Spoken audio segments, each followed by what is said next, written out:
দর্শক আপনারা দেখছেন পাবলিক বাংলার, আমি ঠিক এই মুহূর্তে রয়েছি হাড়োয়া বিধানসভাতে। আপনারা জানেন যে 2021 সালের এমএলএ ছিল তৃণমূল কংগ্রেসের হাজী নুরুল ইসলাম, এবং 2021 সালের পরে তৃণমূল কংগ্রেসের এমএলএ হাজী নুরুল ইসলাম তিনি প্রয়াত হয়েছিলেন। তারপরে 2024 সালে এই হাড়োয়া বিধানসভাতে উপনির্বাচন ভোট হয়েছিল। হ্যাঁ, এবং সেই উপনির্বাচনে তৃণমূল কংগ্রেসের প্রার্থী হয়েছিলেন হাজী নুরুল ইসলামের ছেলে, এবং আইএসএফের পক্ষ থেকে প্রার্থী হয়েছিলেন অ্যাডভোকেট পিয়ারুল ইসলাম। আবার 2026 বিধানসভা নির্বাচনের আগে সেই হাড়োয়া বিধানসভাতে একেবারে আইএসএফের অবজারভার ঘোষণা করলেন ইন্ডিয়ান সেকুলার ফ্রন্ট অর্থাৎ আইএসএফের দলের চেয়ারম্যান নওশাদ সিদ্দিকী। হ্যাঁ, এবং শুধু অবজারভার নয়, তার সাথে সাথে বলা যেতে পারে যে 2026 আইএসএফের প্রার্থী হবার সম্ভাবনা রয়েছে। আমরা যেটা সূত্র মারফত খবর পেয়েছি, এক কথা বলা যেতে পারে যে এক ঢিলে দুই পাখি। হ্যাঁ, এই মুহূর্তে রয়েছেন আমাদের ক্যামেরার মুখোমুখি অ্যাডভোকেট পিয়ারুল ইসলাম। তিনি কি বলছেন এবং 2026 বিধানসভা নির্বাচনে কতটা সহজ হয়ে দাঁড়াবে আইএসএফের, শোনাবো আপনাদের।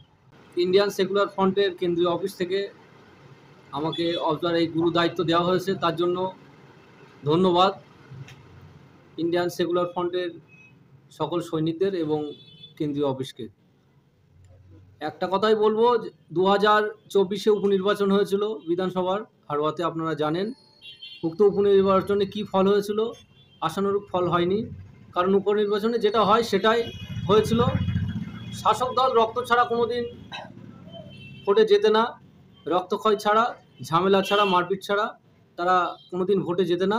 উপনির্বাচনে সেই একই ঘটনা ঘটেছে। মাত্র 65টা বুথে আমরা এজেন্ট দিতে পেরেছিলাম, এবং 279টা বুথের ভিতরে আর কিছু কিছু বুথে এজেন্ট দিয়েছিলাম। ম্যাক্সিমাম বুথে আমাদের এজেন্ট ঢুকতেই দেওয়া হয়নি। সেই কারণের জন্যই 2024 উপনির্বাচনে যে ফলটা হয়েছে তার এই কারণ। যদি সঠিকভাবে ভোট হতো, জনগণ যদি ভোট দিতে পারত, তাহলে আশা করা যেত, বা আমাদেরও আশা ছিল যে আমরা জিতব।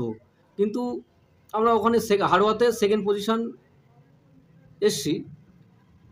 এটা যাতে 2026-এ ফার্স্ট পজিশনে আসে, আমি অবজারভার নিজে 2026-এ হাড়োয়া বিধানসভাকে জিতিয়ে কীভাবে নওশাদ সিদ্দিকী ভাইজানের হাতে তুলে দেওয়া যায় এবং কেন্দ্রীয় অফিসের হাতে তুলে দেওয়া যায়, সেটাই আমার প্রথম এবং লাস্ট চেষ্টা। এখান থেকে 26-এ যেই দাঁড়াক তার জেতানো আমার কাজ হবে। এখানে আইএসএফের সিটটাকে কীভাবে বার করতে হয় সেই চেষ্টা আমি করব যথাযথভাবে।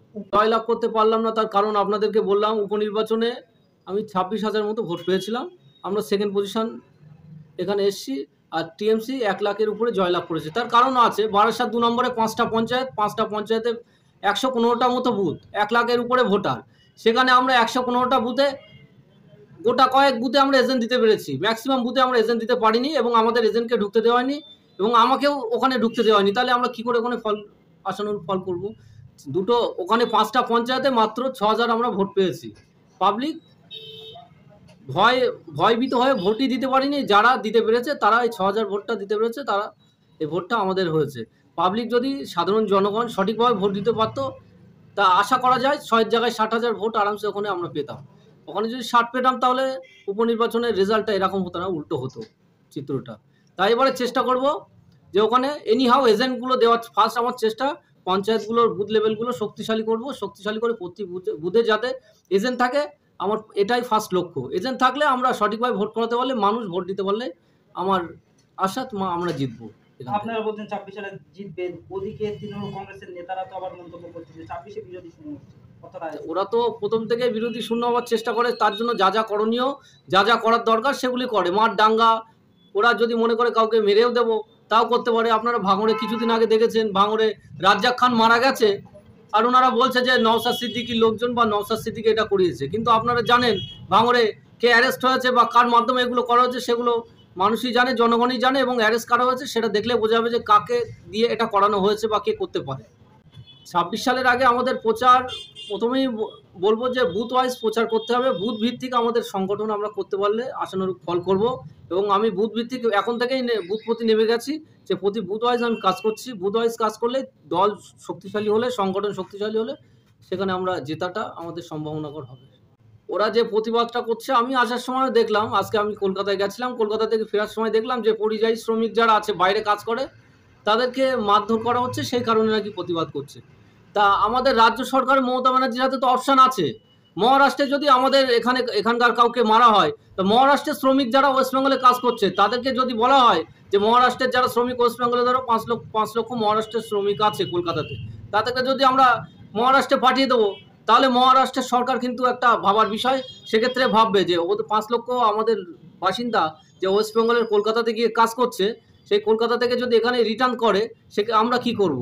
সেটা যদি আমাদের সরকার না পাঠিয়েও যদি ভয় দেখাতো, তাহলে আমার তো মনে হয় না মহারাষ্ট্র বলো, সাউথ ইন্ডিয়া বলো এবং দিল্লি, মুম্বাই আরও বিভিন্ন জায়গায় আমাদের শ্রমিকদের, পরিযায়ী শ্রমিকদের উপরে এইসবগুলো হতো না, এমন অবস্থা হতো না। অবশ্যই বার হতে পারে যদি সঠিকভাবে ভোট হয়, ইলেকশন কমিশনার সঠিকভাবে যদি ভোট করাতে পারে।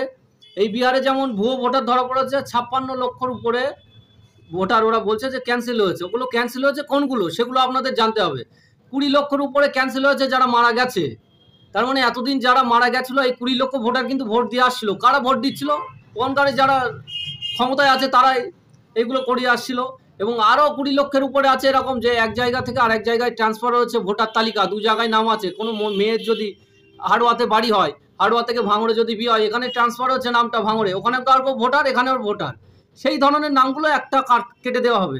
তা আমার তো মনে হয় সেরকম ওয়েস্ট বেঙ্গলে যদি এরকম যদি গণনা হয় ভোটার তালিকা অনুযায়ী, মিনিমাম 2 কোটি লোক বাদ যাবে। 2 কোটি বাদ যাবে। কারা সেগুলো? সাধারণ শ্রমিক না, কিন্তু সাধারণ মানুষ না, ওয়েস্ট বেঙ্গলের জনগণ না, যারা মারা গেছে, যেগুলো ভুয়ো ভোটার, যারা মারা গেছে তাদের ভোটগুলো তারা ভূত হয়ে এসে তারা বুথে বুথে ভোট দিয়ে যেত। ভূত হয়ে এসে মিনস যে রুলিং পার্টির যারা দাদারা আছে তারা ওই মরা মানুষের ভোটগুলো দিয়ে দিত। আমার তো মনে হয় এগুলো সঠিকভাবে সংশোধন করলে সুবিধা হবে, আরও ভালো হবে, বেটার হবে। ওদের তো কাজই ওটাই, ওরা এখন থেকে এইগুলো করছে, বোমা বন্দুক, ওদের কাজই এটা। এগুলো নিয়ে মানুষকে ভয়ভীত করে রাখছে, তারা যাতে 26-এ ভোটে না নামতে পারে বা ভয় পেয়ে তারা যাতে পিছিয়ে উঠে থাকে। এতদিন যেমন হচ্ছে 26-এ তাদের তেমনভাবে ভোট করানো, সেটাই দাঁতপুরে বাসী এবং নট অনলি দাঁতপুর, আশেপাশে যত বিধানসভা আছে তাদের এইভাবে তারা কাবু করে রাখছে, মানুষকে ভীত করে রাখছে। এবং আর একটা ভয় জুজু দেখাচ্ছে, যেটা যে বিজেপি চলে আসবে। বিজেপি চলে আসলে কি হবে? যেখানে ওয়েস্ট বেঙ্গলের থেকে মুসলিমরা মুসলিমরা মারছে কারা? তারা কোন পার্টি করে? তারা টিএমসি পার্টি করে। তা বিজেপি এসে যদি করে, সেটা তো কোনো